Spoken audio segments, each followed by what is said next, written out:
প্রিয় বন্ধুরা, ভোটার তালিকা নিবিড় সমীক্ষা শুরু হয়েছে। কিন্তু কি সেই ভোটার তালিকা নিবিড় সমীক্ষা? ভোটার তালিকায় আপনার নাম যাতে থাকে তার জন্য কি ডকুমেন্টস আপনাকে দিতে হবে, কি প্রমাণ থাকা জরুরি? জন্ম সার্টিফিকেট কি লাগবে, বা জন্ম সার্টিফিকেট না থাকলে আর কি নথি দেখালে আপনার ভোটার তালিকায় নাম থাকবে? এ বিষয়ে আমি একবার বিস্তারিত কি থাকলে আপনার কোনো ভয় নেই, আপনার নাম কাটবে না, আমি বিস্তারিত আলোচনা করব। একবারে 11টি আপনার যে নথির কথা আমি বলবো আজকের ভিডিওতে। এবং এ বিষয়ে আনন্দবাজার অনলাইন একটি প্রতিবেদন করেছে, সেই প্রতিবেদনটির হেডলাইন আমি স্ক্রিনে দিয়ে দিচ্ছি এবং সেখান থেকে কিছু তথ্য আপনাদের জন্য তুলে ধরবো এবং আমি বিশ্লেষণ করব। আপনার কি নথি লাগবে, জন্ম সার্টিফিকেট কি বাধ্যতামূলক, সবটাই আমি একবারে ডিটেলস আজকের ভিডিওতে বলে দেবো।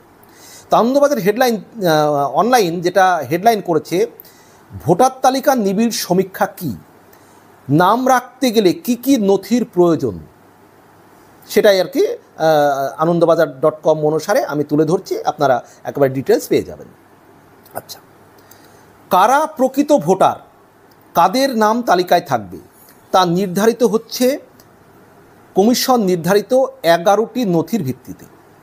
গোটা প্রক্রিয়া নিয়ে বিতর্ক তৈরি হয়েছে, কমিশনের তরফে ব্যাখ্যাও দেওয়া হয়েছে, কিন্তু তাতেও বিতর্ক থামছে না। অর্থাৎ এই যে ভোটার তালিকায় নাম থাকার জন্য আপনার 11টা নথির কথা বলা হয়েছে, সেই 11টা নথির মধ্যে আপনার যে কোনো একটি নথি থাকলেই আপনার কিন্তু নাম ভোটার তালিকায় থেকে যাবে। সেই 11টি নথি কি, আমি আসছি আলোচনায়। আচ্ছা, তবে এই ঘটনাকে কেন্দ্র করে কিছু বিতর্ক শুরু হয়েছে। বিজেপি বলছে এই ঘটনাকে সাফাই হচ্ছে, আর কংগ্রেস আবার বলছে জবাই হচ্ছে গণতন্ত্র। বাংলার শাসক দল তৃণমূলের বক্তব্য ভয়ঙ্কর ষড়যন্ত্র। বিষয় হিসেবে তুলে ধরা হচ্ছে যে বিহারের ভোটার তালিকায়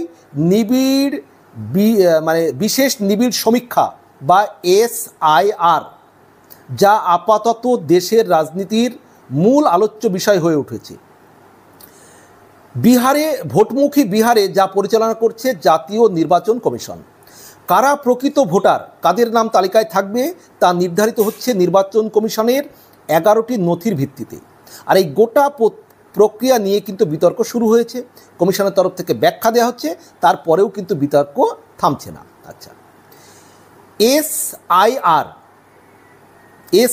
সংক্ষিপ্ত, এর ফুল ফর্ম কি? Special intensive revision. আবার বলছি, স্পেশাল ইন্টেনসিভ রিভিশন, অর্থাৎ SIR, বা বাংলায় যদি বলি বিশেষ নিবিড় সমীক্ষা। তো কি সেই বিশেষ নিবিড় সমীক্ষা? নির্দিষ্ট সময়ান্তরে কমিশন এই নিবিড় সমীক্ষা করে। রাজ্যগুলিতে শেষবার এই সমীক্ষা হয়েছিল 2002 সাল থেকে 2004 সালের মধ্যে, মানে 2002 থেকে 2004 সাল পর্যন্ত হয়েছিল।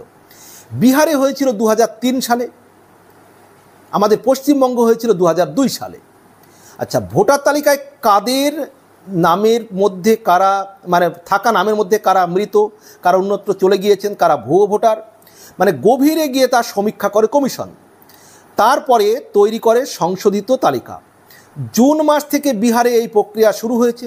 প্রথম ধাপে যেটা আর কি বলা হচ্ছে, কোনো পত্রিকায় বলা হচ্ছে 32 লক্ষ ভোটারের নাম বাদ গিয়েছে, পরবর্তীকালে আবার বলা হচ্ছে 52 লক্ষ, যে 52 লক্ষ ভোটারের নাম বাদ গিয়েছে বিহারে। আবার পরবর্তীকালে সেটা আবার গিয়ে দাঁড়িয়েছে বিহারে 56 লক্ষে, যে 56 লক্ষ ভোটারের নাম বাতিল গিয়েছে, যেটা প্রথম ধাপে গিয়েছিল 52 লক্ষ, আর এখন সেটা 56 লক্ষে গিয়ে পৌঁছেছে বিহারে। তো কমিশন বিহারের প্রাথমিক তালিকা প্রকাশ করবে আগামী 1 আগস্ট। তো স্বাভাবিকভাবেই 56 লক্ষ নাম বাদ গেলে বুঝতে পারছেন সেখানে ভয়ঙ্কর একটা অস্থিরতা বা আতঙ্ক শুরু হয়েছে।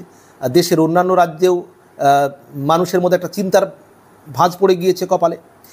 বিহারের ক্ষেত্রে যে 11টি নথি নির্দিষ্ট করে দিয়েছে কমিশন, অন্যান্য রাজ্যেও SIR হলে নথির সংখ্যা একই থাকবে বলে মনে করছেন এই প্রক্রিয়ার সঙ্গে জড়িত আধিকারিকরা। অর্থাৎ বিহারের যে 11টি নথির কথা বলা হয়েছে, অন্যান্য রাজ্যেও হয়তো সেই 11টি নথিই থাকবে। আচ্ছা, তো কারণ তা না হলে কমিশনের নিরপেক্ষতা নিয়ে প্রশ্ন উঠবে। এই 11টি নথি যেগুলো বলা হয়েছে কি? 1 নাম্বার, আপনি কেন্দ্রীয় বা রাজ্য সরকারি কর্মচারী বা অবসরপ্রাপ্ত কর্মচারী হলে আপনার পরিচয়পত্র, অর্থাৎ আপনি যে রাজ্য বা সরকারি কর্মচারী হয়ে থাকলে সেই পরিচয়পত্র দেখালে আপনার হয়ে যাবে। 2 নাম্বার, মানে যে কোনো একটা 11টির মধ্যে যে কোনো একটি থাকলেই হবে। আমি 11টি বলছি। আপনার নামের 1987 সালের 1 জুলাইয়ের আগের কোনো সরকারি, মানে কেন্দ্র অথবা রাজ্য নথি, মানে 1987 সালের 1 জুলাইয়ের আগের কোনো সরকারি নথি, সেটা কেন্দ্র হতে পারে, রাজ্য হতে পারে, যেমন ব্যাংক, পোস্ট অফিস, LICর নথিও গ্রাহ্য। মানে 1987 সালের 1 জুলাইয়ের আগের সরকারি নথি কেন্দ্র হতে পারে, রাজ্যেরও হতে পারে, ব্যাংক, পোস্ট অফিস, LICর নথিও এখানে গ্রাহ্য। 3 নাম্বার, জন্মের শংসাপত্র, বার্থ সার্টিফিকেট। 4 নাম্বার, বৈধ পাসপোর্ট। 5, যে কোনো বোর্ড বা বিশ্ববিদ্যালয় থেকে শিক্ষা সংক্রান্ত শংসাপত্র যেখানে জন্মের সাল এবং তারিখের উল্লেখ আছে। মানে বোর্ড বা বিশ্ববিদ্যালয় থেকে শিক্ষা সংক্রান্ত শংসাপত্র, অর্থাৎ মাধ্যমিকের, সেক্ষেত্রে অ্যাডমিটে যেহেতু জন্ম তারিখ দেওয়া থাকে তাহলে কিন্তু হয়ে যাবে, তার মানে অ্যাডমিট কার্ডেই হয়ে যাবে, যেহেতু যে কোনো বোর্ড বা বিশ্ববিদ্যালয় থেকে শিক্ষা সংক্রান্ত শংসাপত্র বলেছে, বোর্ড বা বিশ্ববিদ্যালয় সংক্রান্ত। তো অ্যাডমিটে জন্ম সাল থাকে, মানে এখানে বলা হয়েছে যেখানে জন্মের সাল এবং তারিখের মানে উল্লেখ আছে। 6 নাম্বার, সংশ্লিষ্ট এলাকায় স্থায়ী বসবাসকারীর শংসাপত্র, অর্থাৎ যেখানে বসবাস করছেন সেই স্থায়ী এলাকায় যদি বসবাসকারীর শংসাপত্র থাকে। 7 নাম্বার, তফসিলি জাতি, উপজাতি এবং অন্যান্য অনগ্রসর শ্রেণীভুক্ত হলে তার শংসাপত্র, মানে যারা তফসিলি জাতি আছে, উপজাতি আছে, অন্যান্য অনগ্রসর শ্রেণীভুক্ত হলে তাদের সেই শংসাপত্র থাকলেই হয়ে যাবে। 8 নাম্বার, জাতীয় নাগরিকপঞ্জি বা NRC তালিকায় নাম। NRC তো সব জায়গায় হয়নি, এটা আমাদের জন্য প্রযোজ্য নয়, যেখানে NRC হয়নি যে সমস্ত রাজ্যে, এটা বাদ দিন। বনাঞ্চলের অধিকারের শংসাপত্র, মানে যারা বনাঞ্চল এলাকার মানুষ, এটাও আমাদের সবার জন্য প্রযোজ্য নয়, বনাঞ্চলের অধিকারের শংসাপত্র যদি কারো থাকে সেটাতেও হবে। 10 নাম্বার, রাজ্য সরকার বা স্থানীয় প্রশাসনের তৈরি করা পারিবারিক রেজিস্টার, অর্থাৎ রাজ্য সরকার বা স্থানীয় যে প্রশাসন যদি পারিবারিক কোনো রেজিস্টার করে থাকে, আপনার যদি সেখানে নাম থাকে, সেরকম কোনো ডকুমেন্টস থাকলেও হবে। 11 নাম্বার, সরকার প্রদত্ত জমি বা বাড়ির নথি, দলিল বা পর্চা ইত্যাদি, মানে সরকার প্রদত্ত জমি বা বাড়ির নথি, মানে যেগুলো দলিল থাকলে হবে বা পর্চা থাকলে হবে, ইত্যাদি থাকলেই হয়ে যাবে।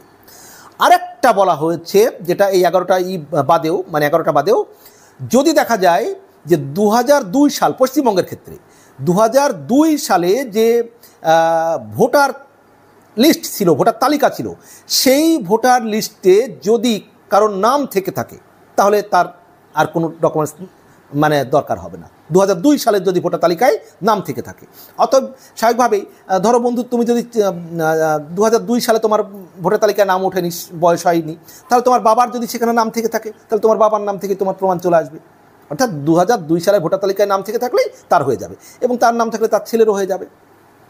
এই গেল 11টি, সেই সঙ্গে 2002 সালের যেটা ভোটার তালিকায় নাম থাকলেও কিন্তু হয়ে যাবে। আর এখানে যেটা বলা হয়েছে যে Aadhaar card, voter card, ration card কিন্তু মানে চলবে না। এখানে কেন চলবে না সেটাও কিন্তু প্রশ্ন। এখানে বলা হচ্ছে SIR নিয়ে একগুচ্ছ মামলা হয়েছে সুপ্রিম কোর্টে। সেই মামলায় গত 17 জুলাই শীর্ষ আদালতের তরফ থেকে নির্বাচন কমিশনকে SIR প্রক্রিয়ায় আধার, ভোটার কার্ড, অর্থাৎ এপিক, ভোটার কার্ডের যে এপিক, রেশন কার্ডকে নথি হিসাবে বিবেচনা করার পরামর্শ দেওয়া হয়েছিল। কিন্তু মঙ্গলবার কমিশনের তরফ থেকে শীর্ষ আদালতকে জানানো হয়েছে ভোটার তালিকায় নাম তোলার ক্ষেত্রে সেগুলি বিবেচনা করা হবে না। অর্থাৎ ভোটার তালিকায় নাম তুলতে গিয়ে তোলার ক্ষেত্রে আধার কার্ড বা ভোটার কার্ডের এপিক নাম্বার বা রেশন কার্ড, এগুলোকে কোনোভাবেই বিবেচনা করা যাবে না। কমিশনের যুক্তি, আধার আদতে একটি পরিচয়পত্র মাত্র, নাগরিকত্বের প্রমাণ নয়। এমনকি SIR পর্বে নতুন করে ভোটার তালিকায় নাম তোলার ক্ষেত্রে ভোটার আইডিও চূড়ান্ত পরিচয়পত্র হতে পারে না বলেই জানিয়েছে কমিশন। একইভাবে রেশন কার্ডকেও ভোটার তালিকায় নাম তোলার বৈধ নথি হিসেবে ধরছে না, অর্থাৎ ভোটার কার্ড, আধার কার্ড, মানে তারপর রেশন কার্ড, এই তিনটিকে ধরা হচ্ছে না এই ভোটার তালিকায় নাম টিকিয়ে রাখার ক্ষেত্রে বা ভোটার নাম তোলার ক্ষেত্রে। আচ্ছা, সকলকেই কি নথি জমা দিতে হবে প্রশ্ন? সেটা বলা হচ্ছে না। কি বলা হচ্ছে? সমস্ত প্রাপ্ত বয়স্ককেই ভোটার তালিকায় নাম তোলার জন্য উদ্বিগ্ন হতে হচ্ছে না। বিহারে 2003 সালে এসআইআর হয়েছিল, তার ভিত্তিতে তৈরি হয়েছিল ভোটার তালিকা। কমিশন জানিয়েছে বিহারের ক্ষেত্রে 2003 সালে জানুয়ারি মাসে প্রকাশিত ভোটার তালিকায় যাদের নাম ছিল তাদের নাম থাকবে, অর্থাৎ 2003 সালে যাদের নাম ছিল বিহারে তাদের নাম থেকে যাবে। অর্থাৎ নিবিড় সমীক্ষা করা হচ্ছে তারপর থেকে শেষ দফা পর্যন্ত যাদের নাম উঠেছে সেই 22 বছরের সময়কাল ধরে। এখানে উল্লেখযোগ্য, পশ্চিমবঙ্গের শেষ এসআইআর হয়েছিল 2002 সালে। অতএব ধরে নেওয়া যেতে পারে যে পশ্চিমবঙ্গে এই প্রক্রিয়া শুরু হলে, মানে যখন শুরু হবে এসআইআর, তখন আর কি 2002 সালের সেই তালিকাকেই নির্ভুল হিসাবে ধরবে কমিশন, যেমন বিহারের ক্ষেত্রে ধরা হচ্ছে 2003। অতএব 2002 সালের ভোটার তালিকায় যদি নাম থেকে থাকে তাহলে কিন্তু তার আর কোনো সমস্যা হবে না, তার কোনো নথি লাগবে না। তাই বন্ধু দেখে নাও যে তোমার 2002 সালে ভোটার তালিকায় নাম রয়েছে কিনা। আচ্ছা, এবার কি প্রক্রিয়ায় এসআইআর বা এই সমীক্ষা হবে? প্রতি বুথে একজন করে সরকারি আধিকারিক থাকেন, যাকে বলা হয় বিএলও। তার কাছে গিয়ে নথি জমা করতে হবে ভোটারদের। বুথগুলি কি নথি জমা পড়লো, বুথগুলিতে কি নথি জমা পড়লো তার যাচাই করা হয় বিধানসভা ভিত্তিক। এই যে বুথগুলিতে কি নথি জমা পড়লো সেগুলো যাচাই হবে। প্রতিটি বিধানসভা কেন্দ্রে একজন করে সরকারি আধিকারিক এই কাজ করছেন। তারপর তা জেলা স্তরে যাচাই হচ্ছে, তারপরে তা যাচ্ছে রাজ্যের মুখ্য নির্বাচনী আধিকারিকের দপ্তরে। মানে যে প্রক্রিয়াটাই এই এসআইআর হবে আর কি। ক্লিয়ার? এবার কি কি প্রশ্ন উঠছে? বিহারের এসআইআর নিয়ে একাধিক প্রশ্ন তুলেছে বিরোধী শিবির। তার মধ্যে অন্যতম হচ্ছে সময় কেন? যে প্রথমত, কেন 1 মাসের সময়সীমায় এত বড় কর্মযজ্ঞ করতে হলো কমিশনকে? যারা পরিযায়ী শ্রমিকের কাজ করেন তারা বাড়ি ফিরে কিভাবে নথি জমা দেবেন? কেন ভোটের 3 মাস আগেই এসআইআর করতে হলো? ভুয়ো ভোটার যদি থেকেই থাকে তাহলে কি 2024 সালের লোকসভা নির্বাচনের সেই ভোটের জেরেই বিজেপি জোট বিহারে জিতেছিল? তাহলে 2024 সালে তো সেগুলো ছিল। যদি ভুয়ো ভোট এখন থেকে থাকে তাতে সেই জোটেই তো জিতেছে, মানে আগে যারা জিতেছে 2024 সালে যে লোকসভা নির্বাচনে সেই ভোটের মানে জোরেই তো বিজেপি জোট বিহারে জিতেছিল। কমিশনের তরফ থেকে সব প্রশ্নের ধরে জবাব না দেওয়া হলেও সার্বিকভাবে বলা হয়েছে সাংবিধানিক নিয়ম মেনেই এসআইআর হচ্ছে। বৃহস্পতিবার পর্যন্ত কমিশন প্রদত্ত পরিসংখ্যানে বলা হয়েছে তালিকা থেকে বাদ পড়া 56 লক্ষ ভোটারের মধ্যে 21.5 লক্ষ মৃত, 31 লক্ষ অন্যত্র চলে গিয়েছে। মানে 56 লক্ষ যে বিহারের ভোটার বাদ পড়েছে তার মধ্যে 21 লক্ষ মৃত বলা হচ্ছে। মানে বিহারে যে 56 লক্ষ বাদ গিয়েছে তার মধ্যে যেটা নির্বাচন কমিশন যেটা বলছে, কমিশনের প্রদত্ত পরিসংখ্যানে বলা হচ্ছে যে 56 লক্ষ যে বাদ গিয়েছে তার মধ্যে 51 লক্ষ মৃত, সরি 56 লক্ষ যে মানে বাদ গিয়েছে তার মধ্যে 21 লক্ষ মৃত এবং 31 লক্ষ অন্যত্র চলে গিয়েছে। আমি অনেকবার রিপিট করছি এই তথ্যটা। 56 লক্ষ যাদের নাম বাদ গিয়েছে তার মধ্যে 21 লক্ষ মৃত, 31 লক্ষ অন্যত্র চলে গিয়েছেন। আচ্ছা, 1.5 লক্ষ এমন নামের সন্ধান মিলেছে যাদের একটির বেশি বিধানসভা কেন্দ্রে ভোটার হিসেবে নাম রয়েছে। অর্থাৎ 56 লক্ষ সংখ্যাটিকে যেভাবে তুলে ধরা হচ্ছে আসলে বিষয়টি তা নয়। কমিশনের আরও বক্তব্য, যখনই এই প্রক্রিয়া হোক কোনো না কোনো রাজ্যের ক্ষেত্রে তা ভোটের সময়েই হবে, অতীতেও তাই হয়েছে। কিন্তু বিরোধীদের পাল্টা বক্তব্য হলো অতীতে নিবিড় সমীক্ষা হয়েছিল বেশ কয়েক মাস সময় নিয়ে। ফলে মানুষ নথি গুছিয়ে নেওয়ার সুযোগ পেয়েছিলেন। এবার আচমকা এবং দ্রুততার সঙ্গে তা করা হয়েছে। বিরোধীদের দাবি, এর ফলে পরিযায়ী শ্রমিকদের স্থানান্তরিত তালিকায় ফেলে দেওয়া হয়েছে। আচ্ছা, আরও কী কী বিতর্ক রয়েছে? বিতর্ক কী কী রয়েছে? কমিশন যে 11টি নথি দিয়েছে তা নিয়েও বিতর্ক তৈরি হয়েছে। তফসিলি জাতি, উপজাতি এবং অন্যান্য অনগ্রসর শ্রেণীর শংসাপত্র, জমির দলিল বা বনাঞ্চলের অধিকারের শংসাপত্রে জন্ম তারিখের উল্লেখ থাকে না। তাহলে সেই নথি দিয়ে কিভাবে নির্ধারিত হবে সংশ্লিষ্ট ব্যক্তির ভোট দেওয়ার বয়স হয়েছে কি না? বিহারে এনআরসি বা পারিবারিক রেজিস্টার কার্যকর নেই, তাহলে তা কিভাবে নথি হিসাবে নির্ধারিত হলো?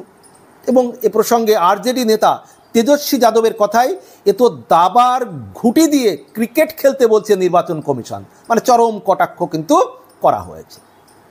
প্রশ্ন কিন্তু অনেক উঠছে। তো প্রিয় বন্ধুরা, আমি সমস্ত তথ্যই কিন্তু ডিটেলস একবার আলোচনা করলাম।